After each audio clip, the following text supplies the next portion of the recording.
అతని తండ్రి అతన్ని ఎప్పుడు నువ్వు ఫ్యాన్ స్విచ్ ఆఫ్ చేసి వెళ్ళు, టీవీ స్విచ్ ఆఫ్ చేసి వెళ్ళు, టేబుల్ ఇల్లు శుభ్రంగా ఉంచుకో అని పదే పదే చెప్తూ ఉండేవాడు. ఆ మాటలు ఆ కొడుక్కి నచ్చేవి కావు. ఇంట్లో ఉండటానికి ఇష్టం ఉండేది కాదు. నిన్నటి వరకు ఆ తండ్రి మాటలు ఇష్టం లేకపోయినా వినేవాడు. కానీ ఈ రోజు అతనికి ఒక ఉద్యోగానికి పిలుపు వచ్చింది. ఉద్యోగం రాగానే వేరే చోటికి వెళ్లిపోవాలని మనస్సులో అనుకున్నాడు. ఇంటర్వ్యూకి బయలుదేరాడు. తండ్రి ఇంటర్వ్యూకి వెళ్తున్న కొడుక్కి వాళ్ళు అడిగిన ప్రశ్నలన్నింటికీ ధైర్యంగా సమాధానం చెప్పు, ఒకవేళ నీకు తెలియకపోతే ఆ ప్రశ్నల్ని కూడా నువ్వు ధైర్యంగా ఎదుర్కో అని చెప్పి ఖర్చులకు కొంచెం ఎక్కువగానే డబ్బులిచ్చి పంపాడు. ఆ కొడుకు ఇంటర్వ్యూ జరుగుతున్న అడ్రస్ కు వెళ్లాడు. అంత పెద్ద బిల్డింగ్ కి సెక్యూరిటీ లేదు. గేట్ యొక్క గడి కొంచెం వెళ్తున్న వాళ్ళ చేతికి తగిలేటట్లు ఉంది. దాన్ని సరిచేసి లోపలికి వెళ్లాడు. లోపల గేట్ కి రెండు పక్కల చిన్న చిన్న మొక్కలు ఉన్నాయి. ఆ మొక్కలకు నీళ్లు పట్టి ట్యూబ్ ను నడిచే దోవలో పడేసి ఆ తోటవాడు మోటార్ ఆఫ్ చేయడానికి వెళ్లిపోయాడు. ఆ ట్యూబ్ ని చేతిలోకి తీసుకొని ఒక మొక్క యొక్క మొదళ్ల మీద నీరు పడేటట్లు పెట్టి లోపలికి వెళ్లిపోయాడు. రిసెప్షన్ లో ఎవరూ లేరు.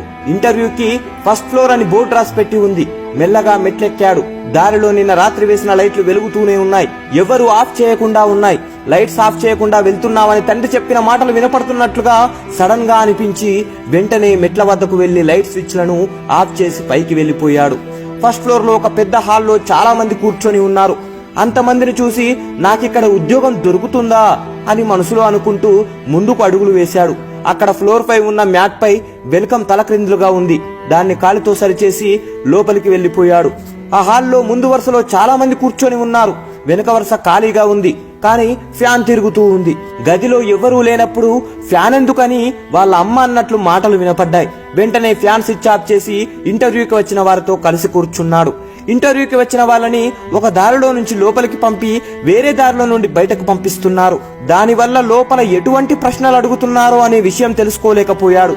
లోపల ఏ ప్రశ్నలు అడుగుతారో అనే భయంతోనే లోపలికి వెళ్లి నిలబడ్డాడు. అతని సర్టిఫికేట్స్ తీసుకున్న అధికారి తెరిచి చూడకుండానే మీరు ఉద్యోగంలో ఎప్పుడు చేరుతారో అని అధికారి అతన్ని అడిగాడు. ఇది కూడా ఒక ప్రశ్న, లేక ఉద్యోగంలో చేరుతారని అడిగారో అర్థం కాకుండా ఆలోచిస్తూ నిలబడ్డాడు. అధికారి, ఏంటి ఆలోచిస్తున్నావు? ఇక్కడ మేము ఎవరిని ఎలాంటి ప్రశ్నలు అడగలేదు. వచ్చే ప్రతి ఒక్కరూ ఏం చేస్తున్నారో ఎలా ప్రవర్తిస్తున్నారో చూడటానికి అక్కడక్కడ కెమెరాలు పెట్టాం.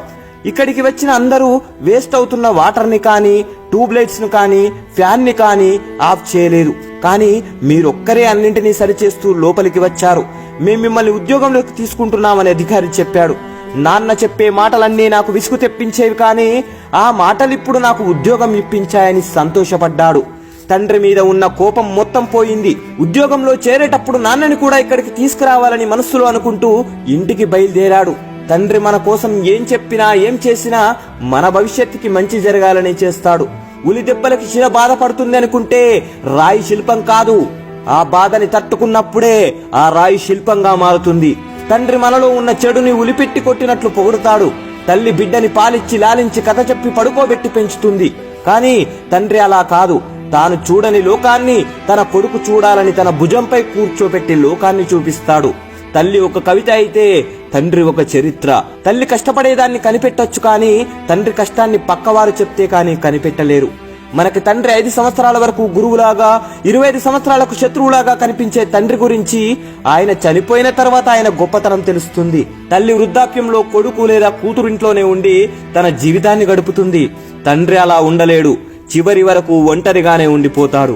అందువల్ల తల్లిదండ్రుల్ని ప్రాణాలతో ఉన్నప్పుడే ప్రేమగా చూసుకోకుండా ప్రాణంతో లేనప్పుడు బాధపడే ప్రయోజనం లేదు. బ్రతికుండగా తల్లిదండ్రులకు కడుపు నిండా ప్రేమగా 4 ముద్దలు పెట్టండి.